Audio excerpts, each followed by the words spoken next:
Qui se rappelle de cet endroit? Il n'y a que les anciens qui le savent. Bonjour, j'espère que vous allez bien. Aujourd'hui on est dimanche et je sors du travail, donc pourquoi cette tête? Je suis en train de filmer avec mon téléphone parce que mon ordinateur m'a lâché, donc vous comprenez que faire montage maintenant c'est sur mon téléphone directement. Aujourd'hui je voulais vous parler d'un sujet dont on m'a souvent parlé parce que apparemment ça fait très débat en tant que femme mince. Je voulais revenir sur un sujet dont on me fait souvent la réflexion. Alors aujourd'hui, je ne connais pas mon poids exact. Je ne souhaite pas le connaître et cela pour plusieurs raisons. Je ne veux pas donner de crédibilité aux gens du fait de pourquoi j'ai ce poids-ci et pourquoi j'ai cette forme-là de mon corps. Je pense que si j'avais besoin de le connaître, ça aurait été purement médical. Aujourd'hui, je le connais pas et ça me va très bien. J'ai pas envie de me mettre une pression du fait que il faut pas que je dépasse les 50 parce que pour moi, quand tu dépasses les 50, c'est que tu commences à t'inquiéter. Alors que pas du tout, hein. C'est juste moi dans ma tête, je me dis si je fais plus de 50, c'est la troisième guerre mondiale dans mon cerveau. Alors que y a pas à s'inquiéter, hein.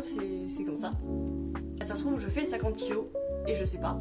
Donc vous voyez bien que à partir de ce moment-là, aujourd'hui je le sais pas, donc je ne fais rien pour maigrir ou pour maigrir.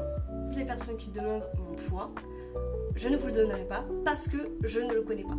Puis ça y est, je me suis inscrite à la salle de sport, donc plus de mes séances de piscine. Pour les gens qui savent pas, j'ai fait une vidéo sur ça comme quoi je m'inscrivais à la piscine, donc je pense que le challenge du mois de avril a été réussi. Donc confetti, waouh, ça y est, je suis inscrite à la salle de sport.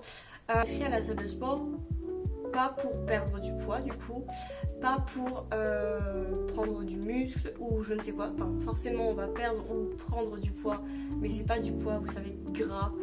C'est plutôt parce que ton muscle il se forme. Donc techniquement, tu prends du poids, mais c'est pas du mauvais poids.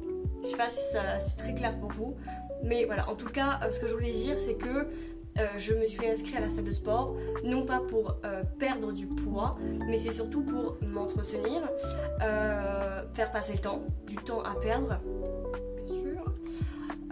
Et puis j'ai besoin d'avoir une rigueur dans ma vie, d'avoir une routine bien fixe et surtout de voir mon évolution physique, dans le sens où moi j'ai jamais eu de fessiers, j'ai jamais eu d'abdos très visible. Pour aussi le mois de avril, le challenge aussi c'est de manger assez correctement dans ma vie, parce que c'est vrai que quand je rentre du travail je fais que manger, hein, voilà.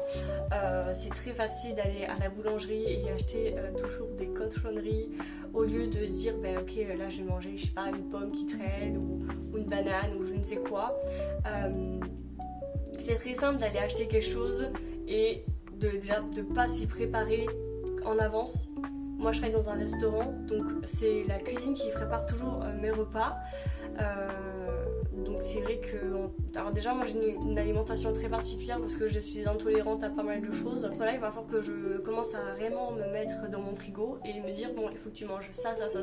Un truc qui est extrêmement compliqué chez moi parce que dès que j'ai une envie, je le fais. Alors ça va être très compliqué pour moi, je pense, dans l'alimentation. Pour aller à la salle de sport, je pense que ça va être une question de planification.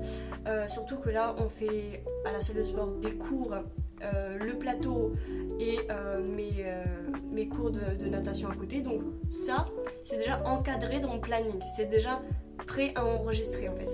Mais le repas qu'il fallait faire, les courses et du coup, il faut les préparer en avance pour que le lendemain, ça soit fait. Je pense que là ça va être un peu plus compliqué pour moi qui n'a pas l'habitude de traîner dans la cuisine, hein. Vous voyez l'état de ma cuisine, on n'a pas l'impression que j'y vais souvent, hein. J'ai pas envie d'avoir non plus des compléments alimentaires par rapport à que je veux prendre du muscle et je pense que je suis pas à ce stade là. Quoi dire d'autre? Je pense que j'ai fait le tour à peu près d'où vient mon challenge de ce mois-ci. C'est pour ça qu'aujourd'hui vous ne le voyez pas forcément, Mais j'ai amené aussi une copine avec moi et ça aussi c'est cool de pouvoir y aller avec ses amis et même si on n'a pas exactement le même objectif de parcours et même d'envie, c'est quand même bien de t'envoyer un message à ta pote et elle va venir avec toi quoi. Je pense que j'ai fait le tour de tout ce que je devais vous dire. Donc merci de m'avoir suivi et on se dit à la semaine prochaine parce que je fais une semaine inclusive dans ma vie. Voilà.